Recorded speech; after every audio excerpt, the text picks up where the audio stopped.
Well, hello, everyone that's coming in now.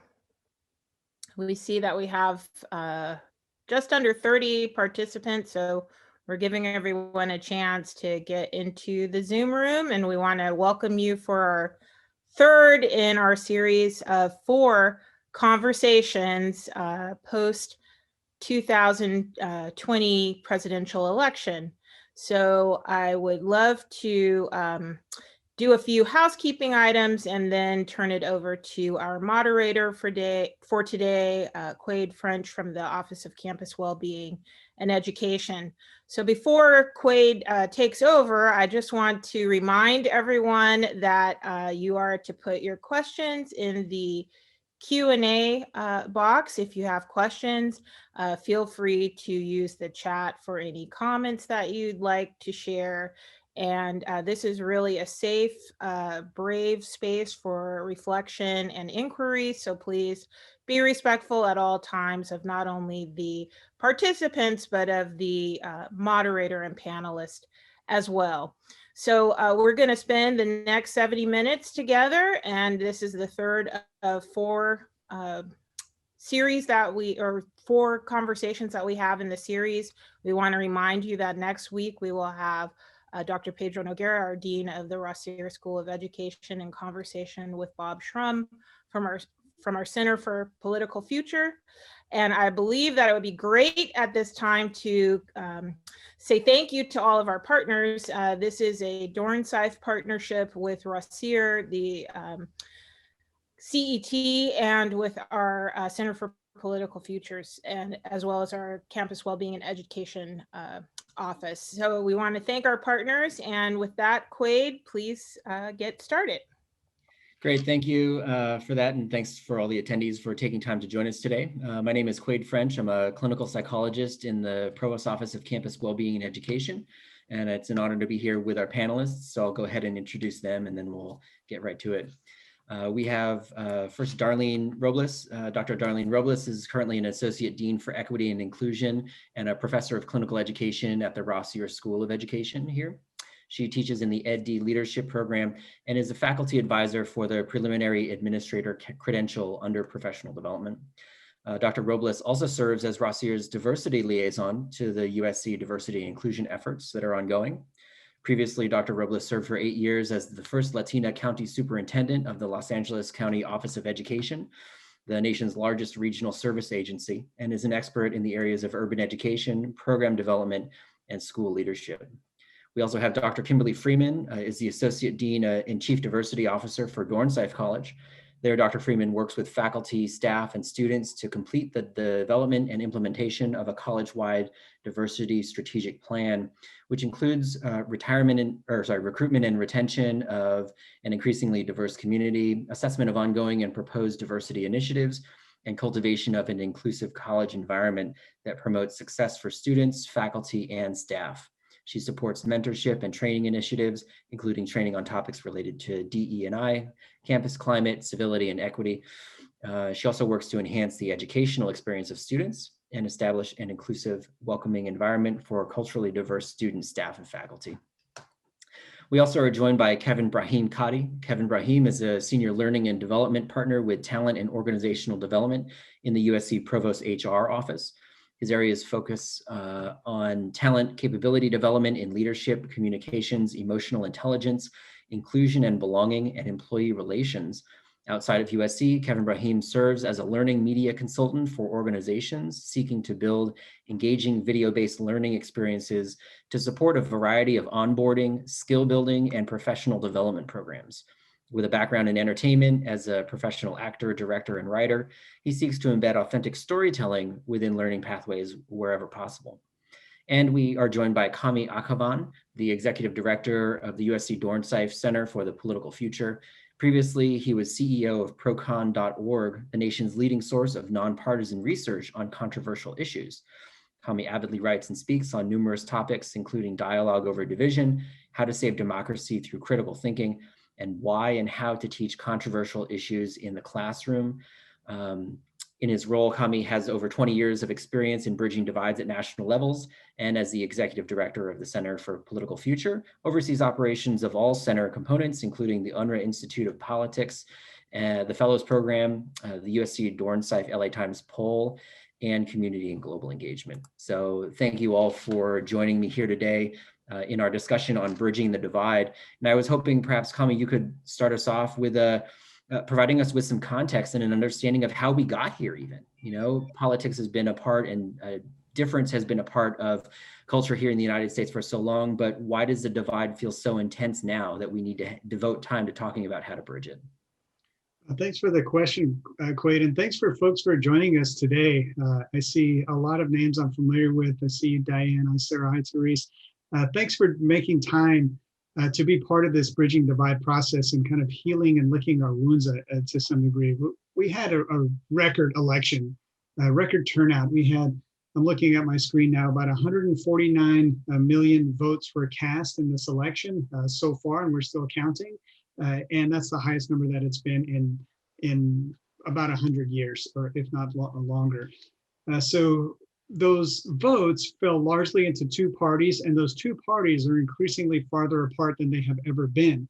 And most of us have identified with one or the other of those parties. And so that means that all of us end up in one or the other camps. And it's become something where it not only feels like we can't relate to people who are from the opposite political party.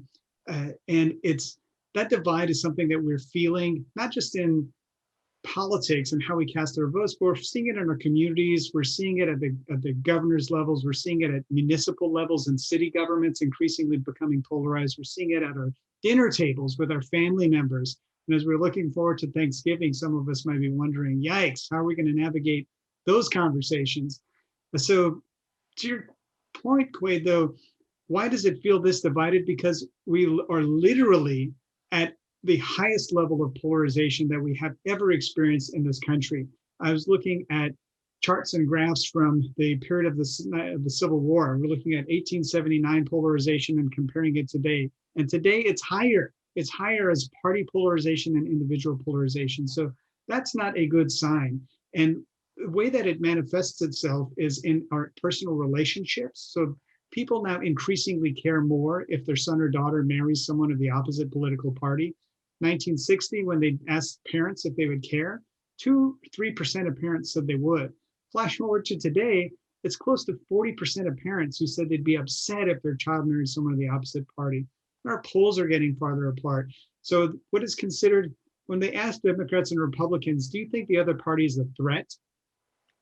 About 1 out of 4 Democrats said that Republicans are a threat to the nation's well-being, and 1 out of 3 Republicans said that Democrats are a threat to the nation's well-being. And just let me put an exclamation point on it, and then I'll stop.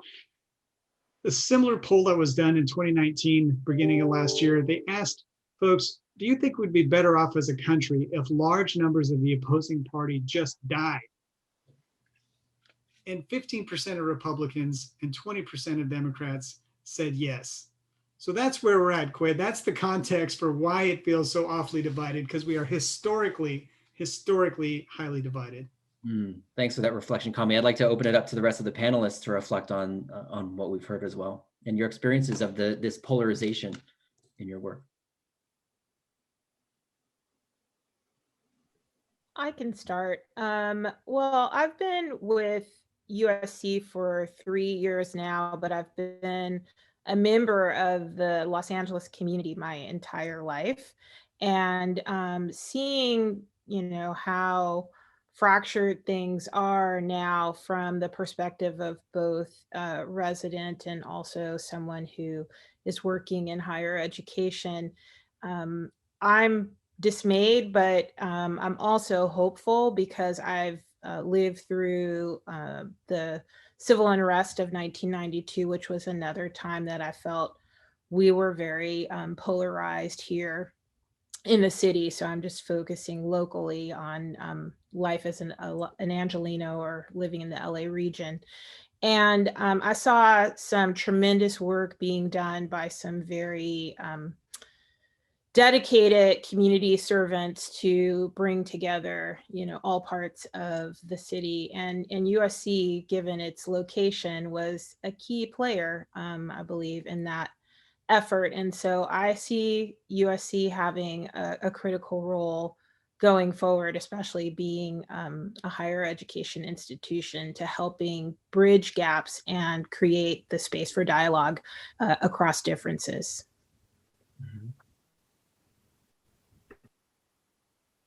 I appreciate your historical context coming from the Civil War to present.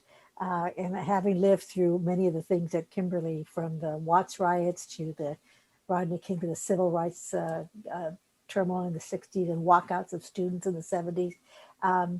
What the noticeable difference for me, and I do have hope that it can change, is the incivility that I sense more than I did then.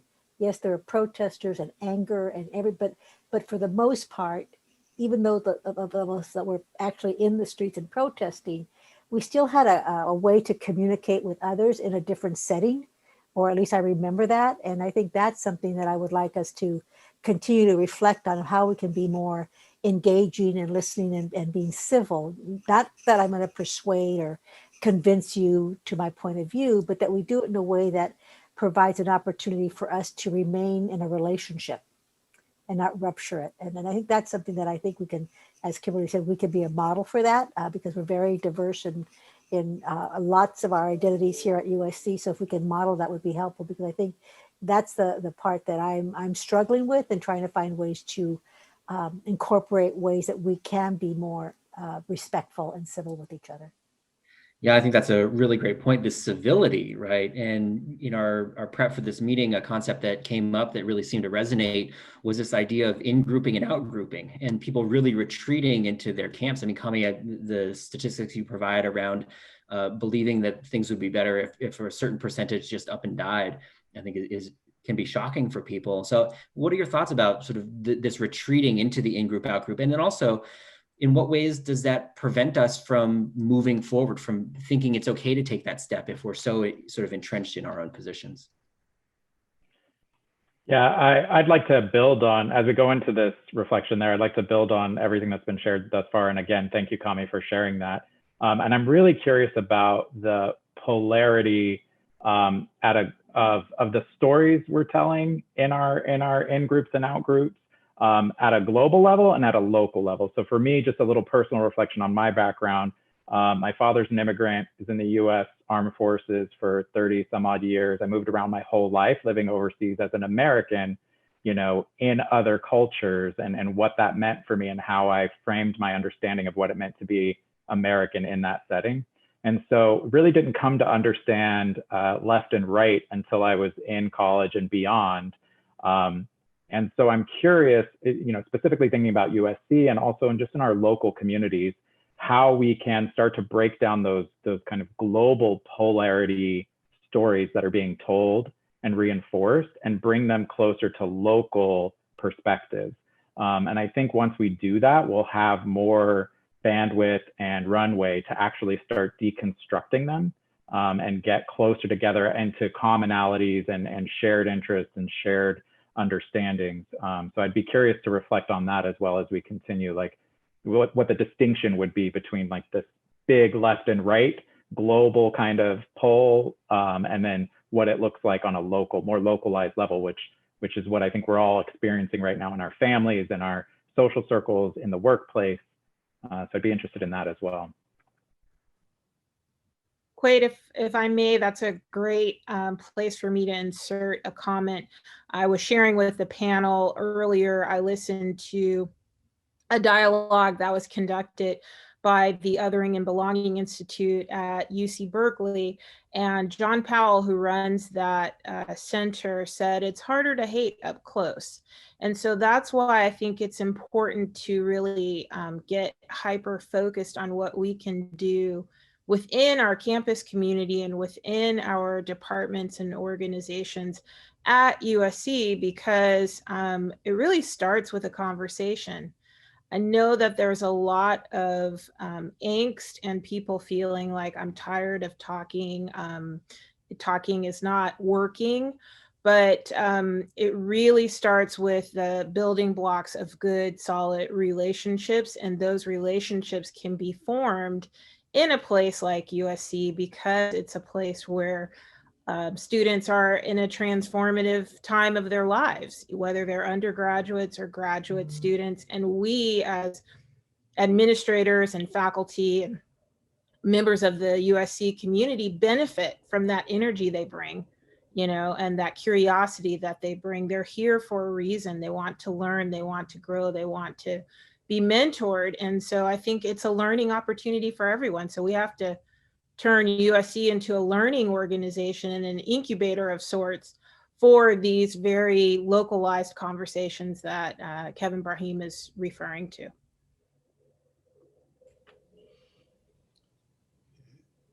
This Kami here, Kimberly, I completely agree with what you just said.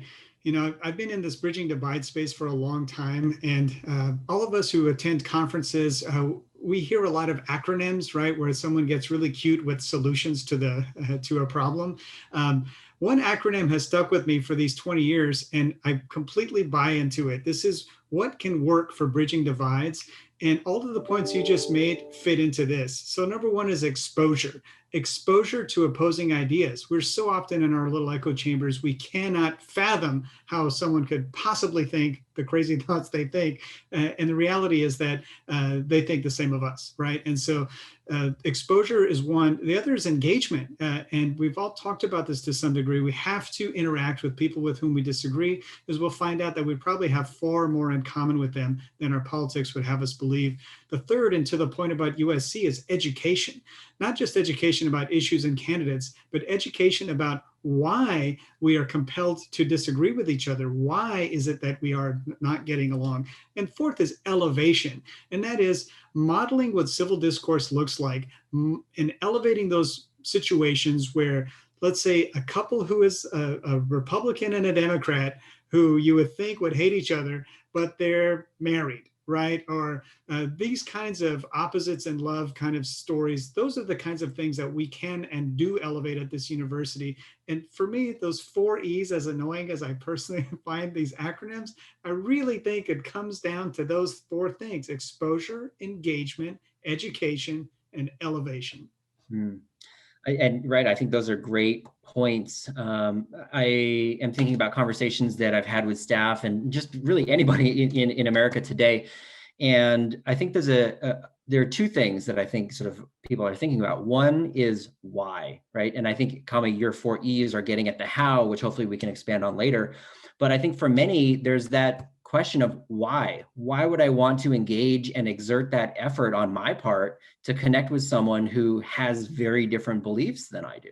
And I think that can play out differently, perhaps the why may be different in a workplace setting than sort of at the dinner table. So I don't know if the group can expand on this a bit, because that's really, I think, foundational to our time here, is helping understand why people should be trying to bridge this divide in the first place. I can speak to that quickly. I think one of the things I like to think about is, what's the outcome you're seeking, or what's in it for you in that, and what's the investment that you're putting in, and what are you seeking to come out of that conversation? So really reflecting on how you show up in those conversations and when you show up, right? So do you need to show up to a conversation like that? It's something I've been thinking about a lot. We feel obligated a lot of times, certainly in social settings and in our families, but then even in the workplace. What does that look like? So really for ourselves, doing the self-reflection to understand when you will show up to a conversation about politics, or make that effort to bridge that divide, and set those ground rules for yourself prior to being in a situation where you have to have the discussion. I think there's a lot of anxiety and anticipation of it happening, but if we can compartmentalize a little bit and think about, like, what would it look like with my family? What would it look like in my social circle? What would it look like in public if I'm at the grocery store and something happens to somebody next to me and I want to be an ally? Or what would it look like at work to hold space for differing opinions on politics? So thinking about your various roles, those intersectional identities that come to this conversation, and then, what is the outcome you're seeking? So if you're focused on that, and there's a bridge that you're building for your personal life or your work life or whatever it may be, that'll help you in advance of getting to that situation where the conversation starts. And maybe you haven't had the time to reflect on, do I even want to do this right now? And then the other thing I would share is just that you don't always have to have the conversation. It's not incumbent on all of us to constantly be in this stage, because for many people, it's not safe.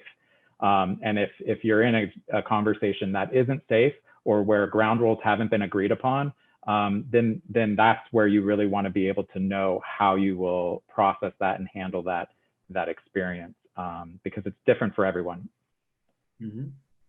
Thank you, Kevin, because I want to add to that part of education is always asking ourselves, are we curious? Are we curious enough to learn more?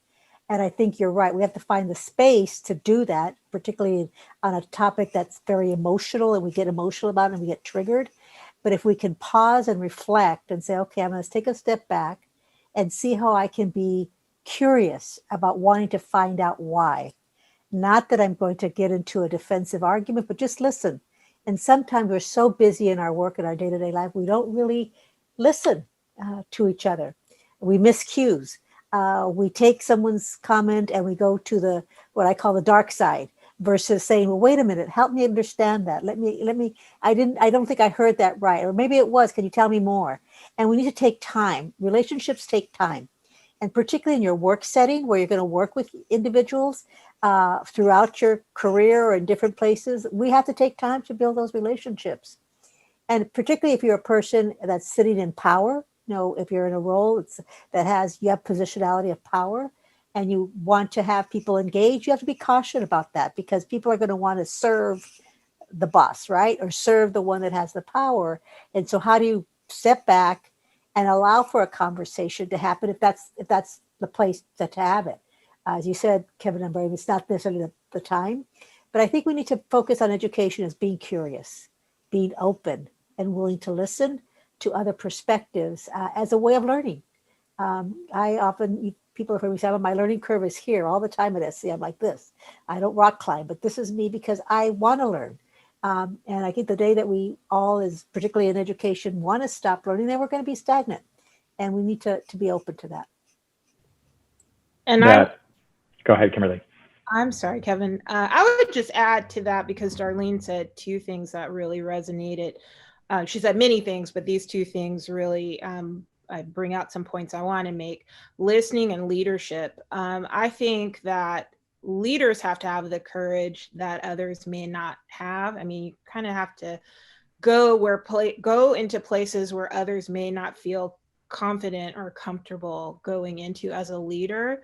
And I was reading, I have like many different, materials that I read around community building and diversity, equity, and inclusion plans, how you bring people together from all kinds of backgrounds and walks of life. And in this one particular book that I was reading for today, it said, the ability to listen is an act of leadership. So modeling that behavior and being able to hold space for different points of view amongst your team members or, your colleagues in other parts of the campus is a huge leadership skill. And there's another thing that this particular resource manual said, is that when we come at people with our own painful emotions, it's often hard for them to hear the legitimacy of our concerns. So if you're not willing to stay in that open, place of inquiry and curiosity, then you may not understand the pain that people are experiencing on the other side, and they certainly won't understand your pain. And so I think that it is a leadership skill to engage in these more challenging conversations and to go into a place where, it may feel uncomfortable, it may feel unnatural, because we have to do something. We cannot continue to kick the can down the road and pretend like this is normal to function in a way where we're not having conversations with people who don't think like us. Quid, can I pile on too? Because I think this question that you asked is perhaps the most fundamental. Why should I bother, right? The purpose of the conversation. If there's no purpose, then what's the point, right? So we have to have that purpose guiding it. So we talked about the risks of not and the rewards for doing it.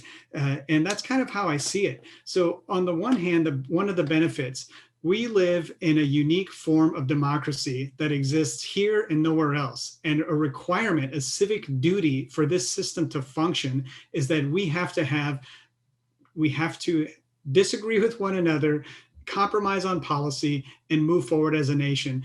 And if we disengage from politics and issues because it's scary and we don't like to have those things because they're uncomfortable, then that means that our system of governance does not get the oxygen it needs to function.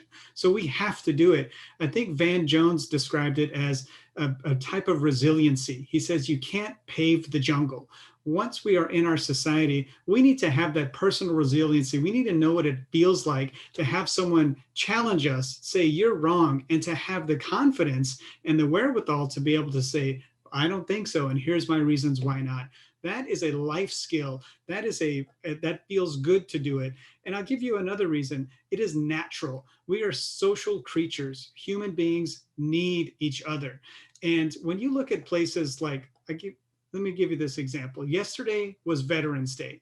I talked to a veteran yesterday, and a week ago, I talked to someone who, both of these folks were involved in conflict resolution in war zones. One of them was in Iraq and 3 deployments as a peace negotiator, and the other was placed in South Africa and Northern Ireland. So people who were shooting at each other, killing each other's families, their roles were to say, guess what, let's get past that.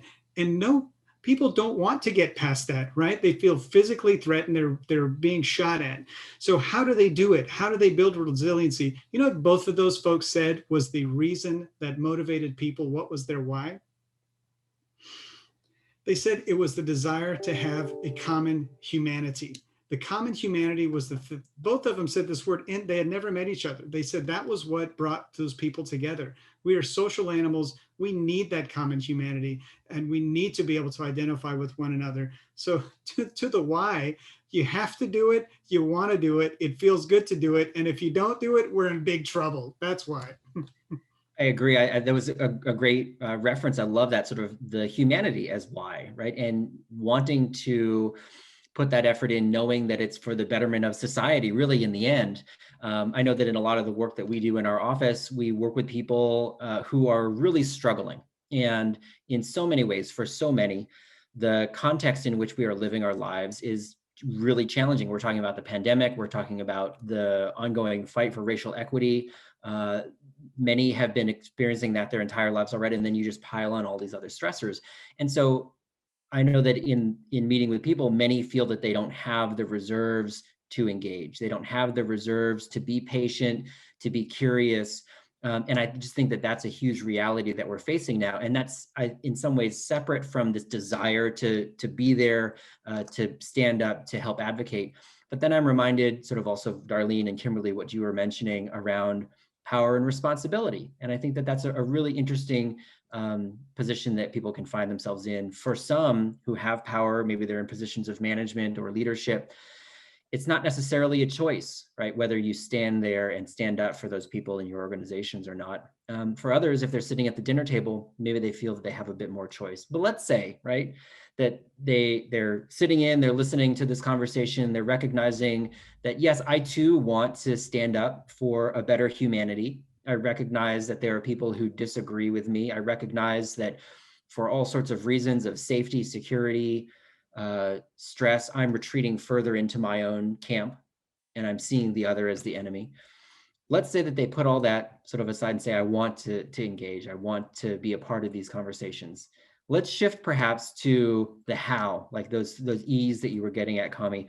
And there was a question, or a question that was brought up. I think Kevin Brahimi brought this up the other day.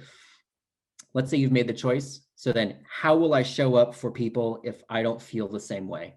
Right. So maybe we can start to unpack this piece a bit, the hows. So I know, Kami, you started off, but sort of opening it up to the group, sort of what perhaps are those initial things a person might need to do to check in with self, to assess readiness, and then strategies to engage? Yeah, I think, we've touched on several different strategies already, and there are many more out there. I think, when we look at crucial conversations as a training methodology, which is out there and people can look that up, one of the things that you do prior to even coming into a conversation that's heightened with high stakes and high emotions is to start with yourself, right? That self-reflection and mastering your own story, right? So understanding the stories you're telling yourself before you even arrive to discuss something that's alternate from what you believe. So we have to unpack that, right? And make sure we understand like what's real about the conversation that's happening and what's the story I'm telling myself based on everything outside of it. And then making sure that there's that safe space in the dialogue, right? So you have to agree on boundaries. What are the left and right boundaries of this conversation? What are we focusing on together in this? And that's a real challenge in this environment, right? Because you're not always going to have willing participants on both sides, but let's assume that you can say, hey, we're going to focus on this one point, right? And we're going to stay curious and we're going to keep asking why, right? As opposed to seeking to persuade. Because that's the gut instinct that we all have, which is, I believe in my position and I'm here to help get you there, as opposed to I'm here to understand why you're so far apart or why we are so far apart in this discussion, right? So keeping that curiosity at the core, but making sure that that area, that pool of shared meaning that you're discussing within stays kind of sacred and so that you can stay within it. So those are a couple of the fundamentals, just making sure that you start with yourself, understand the stories you're telling yourself, unpack them, make space for the other narrative or point of view or perspective, and then keep in that curious place. You'll have to keep coming back to it because throughout the conversation, you're going to get pulled in other directions that distract from the core curiosity of, tell me more. What is it that is contributing to that belief, So those are just a couple of the fundamentals surrounding that. I really, go ahead, Kimberly. Yeah, I was going to say probably what you were about to say, Quay. I really like that, Kevin Brahim. I think that you touched on a lot of the things that I would recommend. I would also like to bring into the conversation the tools of intergroup dialogue, because I think what we need to remember is that we're not engaging in debate or discussion per se, but more so dialogue. And the goal of dialogue is to connect. So asking those very fundamental, open-ended questions that are much more about seeking to understand is really, I think, a key tool of intergroup dialogue. If we are debating someone, we want to win and we want to be right. But this isn't a time for us to be right. This is a time for us to really listen. And I said on our prep call to lean in, to borrow from Sheryl Sandberg, but this really is about taking a seat at the table and leaning into the conversations that are going to challenge us in ways that we haven't been challenged before. So I think that we need to move from debate or discussion to dialogue and understand that with dialogue comes a responsibility to keep it open, to really be respectful of the other person's opinion or point of view, and then make sure that the ultimate goal is to connect and to have shared meaning. Great. So you both have, oh, go ahead, Darlene. Well, I'm just going to add that what I love about the dialogue is that you go in with the intent of broadening your perspective. You don't go in with, I'm going to tell you my point of view and you're going to agree. So as long as we continue to be where I'm going to broaden and learn and do it in a way that's respectful to each other, then I think you can move to then that common, there's something bigger than us. There's humanity. And I think we have to always keep that in mind. We may not be there at the beginning because we're very much into our own self-interest, which is human. But then when do we broaden that perspective and when can we engage? And going back to what you just said, very at the beginning, Kevin and Brian, is that we have to really be reflective of where we are at that point and that it's okay if I'm not ready. There's no judgment. And that we're going to be, when we're ready, then how do we engage in a way that's safe and to broaden our perspective? Yeah, I love that. That makes me sort of really think about those internal processes that need to happen before we lean in, right? So before we lean in, where do we find the courage to even do that? And Kami, you were talking about what our goals might be, and maybe it's a goal to work toward a common humanity that can be civil and treat each other better, and maybe that's something we really believe in.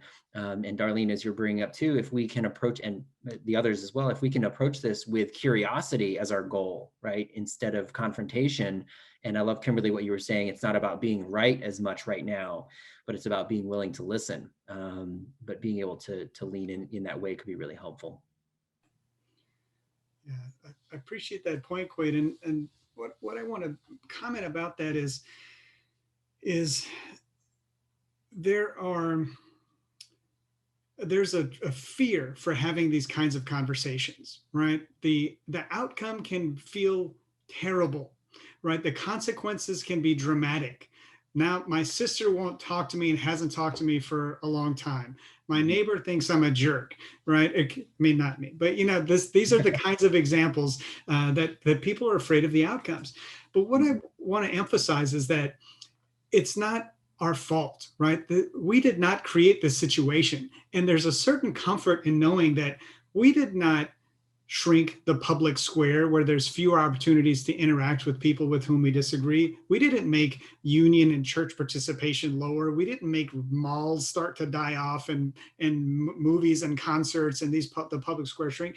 We didn't put money into the political system. We didn't erode the bipartisan precedents in Congress. We didn't change the primary system to increasingly favor extremist candidates. We didn't invent social media so that it could further amplify our echo chambers. We didn't tell Google how to devise its algorithms so that it can feed us more of what we want.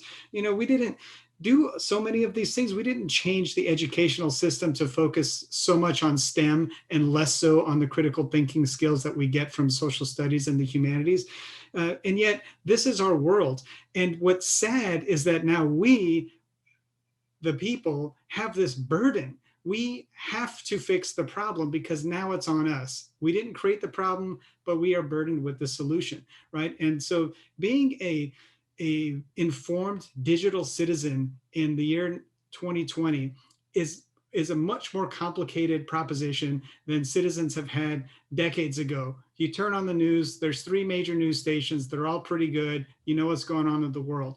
Now, you turn on your social media or your television, there's 3,000 things to choose from. You can't tell what's right from what's not. Some bits are incomplete. So we just kind of curl up with whatever feels good. And that's a danger, right? And so we put ourselves, so it's incumbent on us to push ourselves out of these echo chambers. And to that point, and the last thing I'll say about this is, you talked about finding and pursuing this common humanity. For me, it's less of a discovery than it is a reminder that humanity is there. And I'm reminded of it in so many examples, and I'll share one later, but I don't think it's about discovery because we feel it whenever we make those connections with people. It is inherent in our species. It is inherent in our capacity as humans. And it's just a matter of reminding ourselves what we have in common versus what divides us. You're right. I sort of love what you were saying there, and getting again to those barriers of bridging those divides, because I don't think it can be stated enough that that's what's challenging. We're talking about strategies. For the most part, I think people know how to have conversations with people about various topics. People have been disagreeing on things for a long time, but as we've been talking about, things just are really heightened now, right? And the barriers to reaching out and being the one to engage first may be really challenging, or to respond first. And so that you're bringing up the really intense fear that can exist for people in doing that, I think is important. And what also, if it's anger, so if it's not so much fear about what could the potential outcome of a conversation could be, but just such abject anger, right, that the other person is inherently morally evil or something, right? Or that they're supporting positions or policies that have fundamentally or personally hurt me or the ones I care about. What do you say to those people around this issue of anger that they feel in this as well, and how to think about working through that?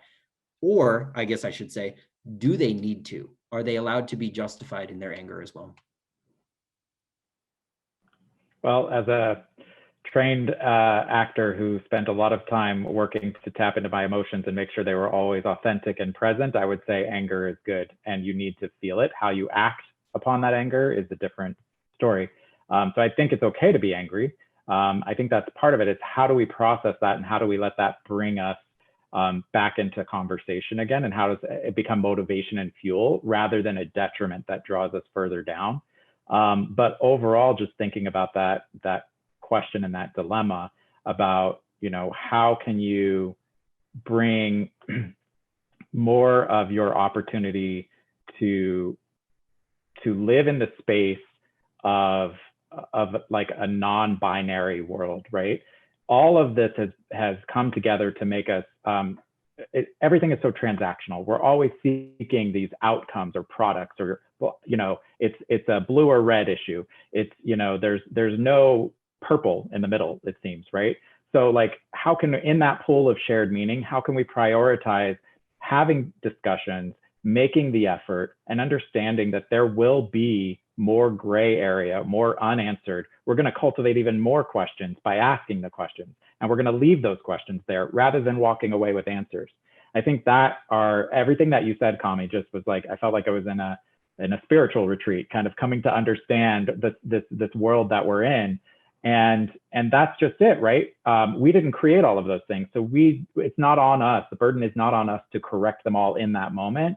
And we also have to allow the space for there to be this nebulous kind of world where, or interaction where there can be opposing viewpoints, and that cognitive dissonance is uncomfortable and okay, right? We have to get comfortable with the cognitive dissonance of it all. And in that space, we keep that pool of shared meaning, we can have those conversations continually. But if we're shying away from it because we're seeking outcomes all the time, or we're seeking to persuade or move to the right or wrong, the moral discussion and dilemma, then that's what's causing us to further retreat into our corners, I think. When I think of anger as an emotion, a very strong emotion, and I'm in that setting with somebody, I hope, and I've done it, but I continue to hope that I will always view it with empathy, to find out what is there that obviously brings such emotion forward, and begin to listen and sit with the person to get to a point where we can have empathy for them, because I don't believe that everybody wants to be in that state, because it's very disruptive to your well-being. And I think, but trying to understand where that comes from, and then how to then break through that, particularly if you're in a leadership role and you have employees that come in and things, because you don't know what they may have faced before, or when they walked into the office. We don't know that. We may don't spend enough time to know that in a relationship with our employees. But to understand that that's coming from a deep place, and that we want to have empathy to move us forward, to then have conversations, because it may not be the right time. We have to really, for me, have empathy for those that are in that emotional state. And it may be difficult for us because we may be just as angry and upset, but as leaders, I think we have to model that. Mm-hmm. Yeah, and I mean, it's one thing to have very strong feelings, and you know, that they rise to the level of being angry, but it's another thing to be disrespectful or hateful. Now that what you're not going to do is do that, at least with me. And so I think it is incumbent, especially working in diversity, equity, and inclusion, to hold that space for people to have opposing views and to feel whatever emotions they're feeling, but to not allow them to cross a line and be disrespectful. We have to hold a space, you know, that is respectful, that all ideas are, you know, welcome, and that if anyone is violating that, it goes back to the boundaries conversation earlier, then, you know, we need to reset the ground rules for the discussion or the dialogue. Mm-hmm. Yeah, I mean, all great points, especially Darlene, what you were getting at with the piece around empathy and understanding and perspective taking as a way to sort of work through that anger that people might feel, or just the disagreement that they have. And I'm reminded, I was doing some work with a DEI leader on campus, and they were telling me, you know what, a lot of people are surprised when they hear this coming from me as a DEI leader, but white supremacists aren't inherently evil, right? They've just been indoctrinated into a belief system that is about oppression and lifting up one particular group at the expense of others.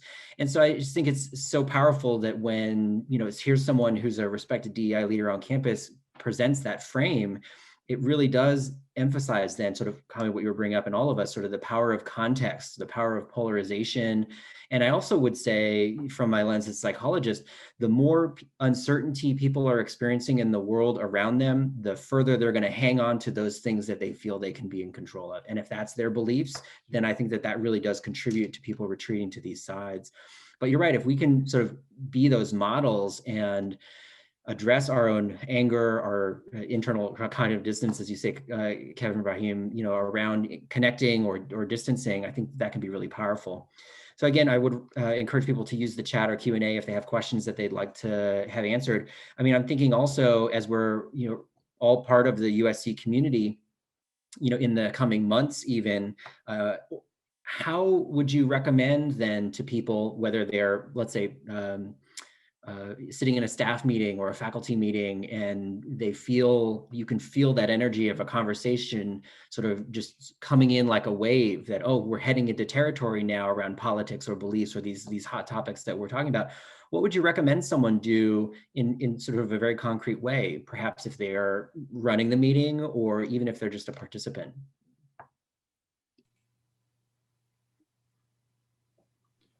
I'll start. I've been wanting to share this particular acronym that I think has been helpful.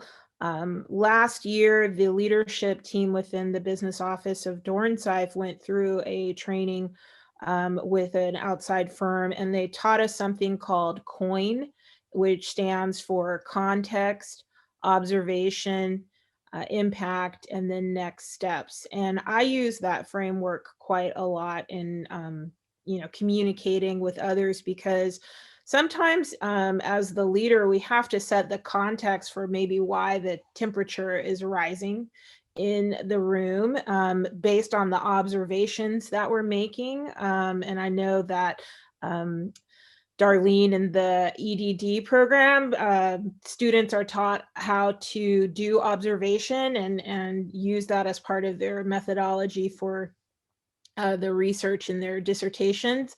And so this idea of really reading the room and understanding what's being communicated non-verbally, I think, again, the onus is on the leader. So here I would say the responsibility is an individual responsibility. And then once you do the observation, so you've got the context in the observation, then you need to express what the impact, I've heard people say things like, that's not my experience, but here's how that sounded to me, or that here's how that might land on someone in a similar situation. I mean, by using I statements or contextualizing how the harm can be felt, then I think that helps bring us to a place where we can talk about next steps. And the next steps would be like, so how do we work together, knowing that we have this animus in the room, or this, potential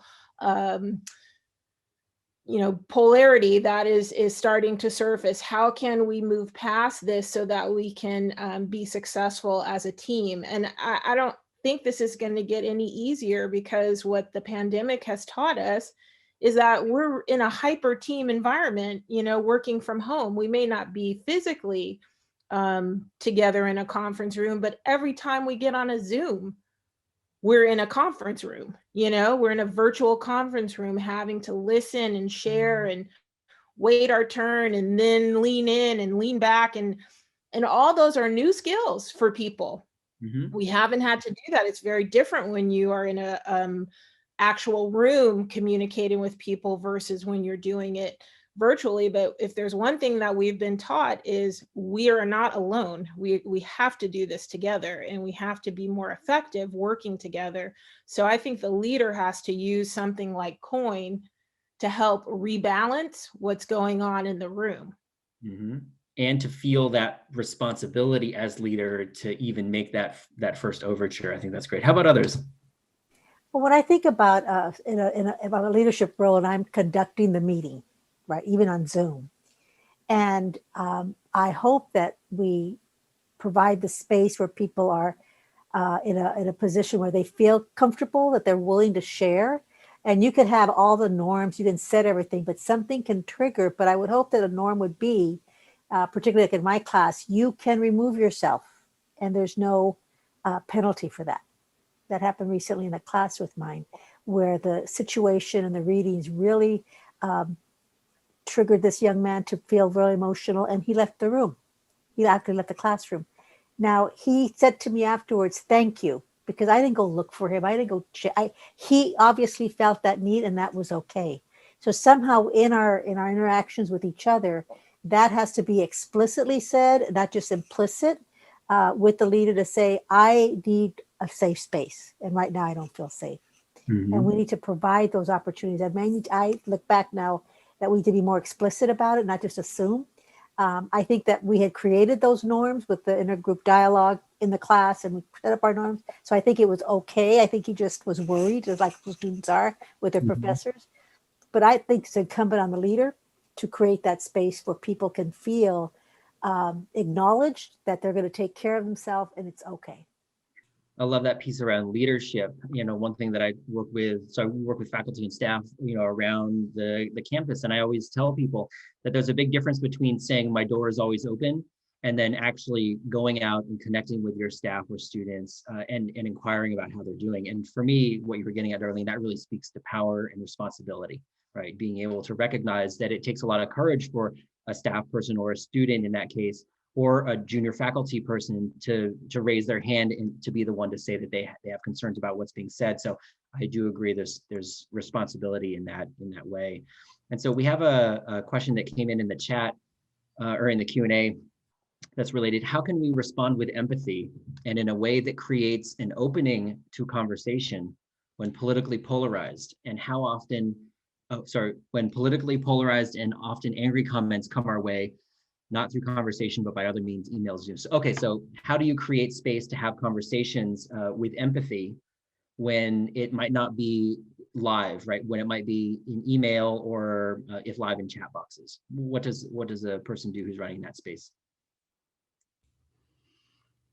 Quay, this is Kami here. So it's a great question, because increasingly our lives are lived in these digital ways, and it is asynchronous. And so it's difficult. It's difficult when you can't have a conversation and then you have to resort to texting or typing. And it's much, much harder to do that because there's so much more room for misinterpretation. But I'll put it this way. Darlene used the word feeling. And for me, that's what this comes down to.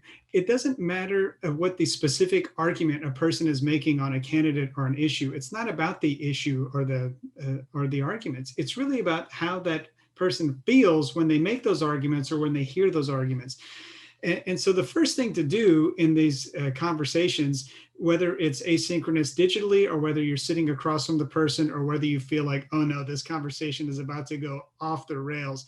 When you get to that point, the first thing to do is deal with the emotion. Number one, there's a great quote from Archbishop Desmond Tutu. He says, don't raise your voice, improve your argument. And I love that. And on the other side of the spectrum, there's a similar quote from someone named Arthur Brooks, who works at the American Enterprise Institute, very conservative. He says, we don't need to disagree less. We need to disagree better. And for me, how do you disagree better? Because we're always going to disagree, is you take that emotional element out of the equation as much as you can. And the one way you can do that is just acknowledge the emotion. Say, like, it sounds like this had a real impact on you. It sounds like immigration is a really big priority for you. And that is a neutral statement, but it acknowledges where they're coming from. Blood pressure goes down, cortisol goes down, guard comes down, right? Now they're not the enemy anymore. Now you acknowledge how they feel. Then two is, Darlene made this point as well, respond with curiosity. Now you're saying, now I want to learn. Now the point of the conversation is to understand. You brought this point up about immigration. How did you get to that viewpoint in your life? It's an open-ended question. It's not loaded. It's not, why are you so crazy to think this, right? It's not a yes, no question, and it's not loaded. It's a neutral question that's geared to be curious. And then the third element is you've taken the emotion out by acknowledging it. You've been curious, you want to learn more, and then you've become a partner in thinking about it. You fix this thing together. It's joint brainstorming. What do you think we can do to make sure that this issue is not a problem anymore? And then they present, and now they're using this front part of their brain instead of that reptile emotional part of the brain. It's not fight or flight anymore. It's a completely different thing, but it has to start with diffusing emotion. I love that focus on emotion. So there's another question in the chat. And so this is just an interesting, just another angle to what we were talking about to continue this, but how do we open the conversation when we are worried about retaliation if our opinions are different than, and the person says those above us? So I interpret that as in the hierarchy. So if it's a supervisor or someone you report to, what do you do then if they're the ones who hold a belief that's different than yours and you're in that position? And does anything change, right? Does your strategy or approach differ in any way? I think one of the things that I was thinking about is I definitely agree with what Kimberly and Darlene were talking about as far as leadership taking an active role in creating that space for this. And so whether it's asynchronous via email, text, or whatever, what I really love about what we're getting to here is that willingness to be a learner, be new to this experience together.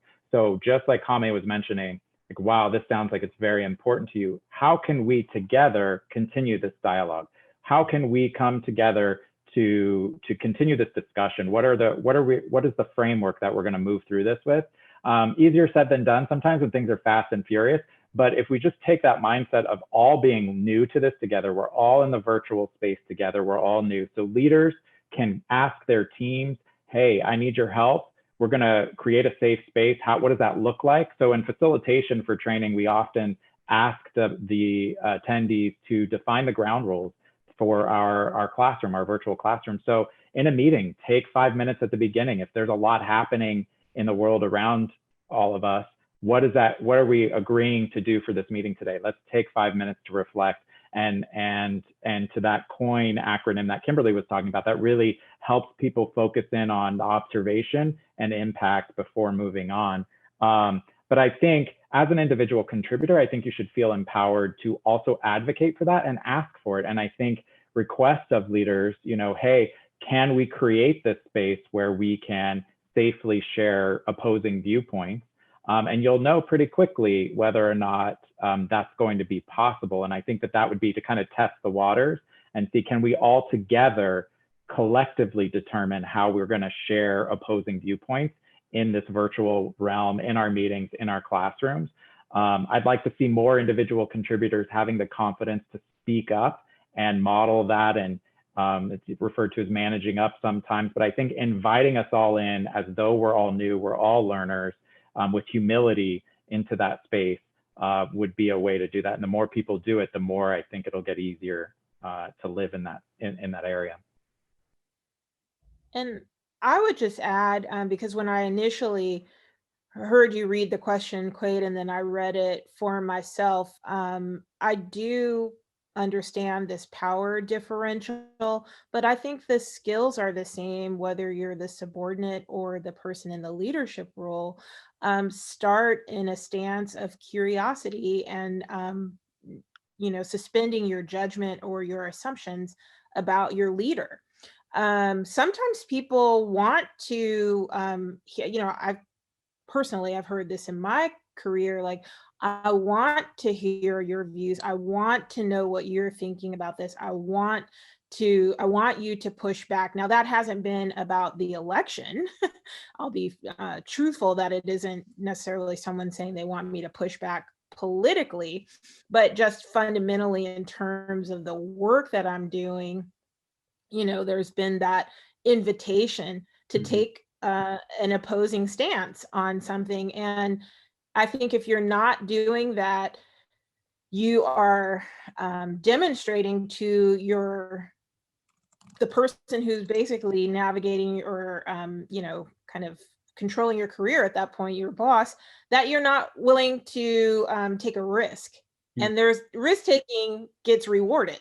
like when they say no risk, no reward, we know in so many different aspects of our workplace that risk taking gets rewarded. So it may feel like you can't say something, or you feel worried that you're going to get misunderstood by your boss. But sometimes I think you're putting too much on the power differential, and the boss actually is welcoming that courage to say something that may be opposing.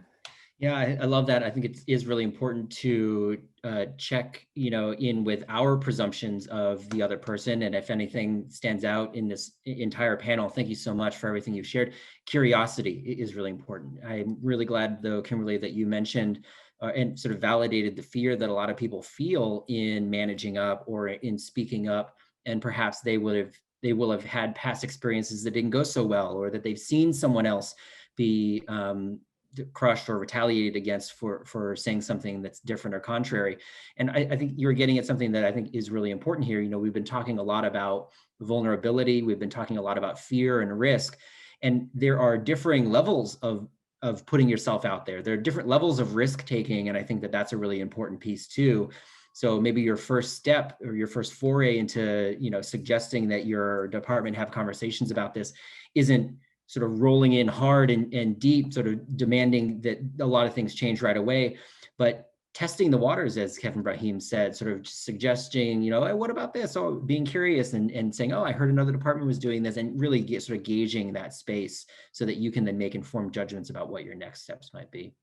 But we have a couple minutes left. I'd like to just open it up to the panelists. If there's sort of any sort of one-liners or last remarks that you'd like to share with the group, with our audience, please go ahead. I do, Quaid, and thank you for that opportunity. A word that we heard earlier was the word humility.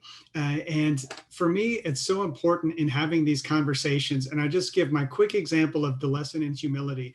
I got a personal tour. A friend of mine worked at Jet Propulsion Laboratory, right, here in the Pasadena area. And when I was there, I saw it looked like a painting, but it was a photograph. And on the photograph, it looked like little specks, little tiny planet type images. And I asked, what is that? He says, that is, he said, do this with your hand, make a triangle. He said, point it up at the sky. He goes, we did that in the night sky to a part of the sky that was completely black. We thought there was nothing there. They pointed the Hubble telescope at that patch where they thought there was nothing, and they saw billions of galaxies. We are one planet of 8 in one galaxy. They found billions of galaxies in a place where they thought there was nothing. When I heard that, I felt cosmically insignificant. The fact that my neighbor voted for Trump and that the person down the street had a yard sign for a school board candidate that I thought was awful, it made zero difference in the world, right? Feeling that cosmic insignificance is an ultimate act of humility. And that feeling of humility is one that I carry into conversations with me every day. That, you know what?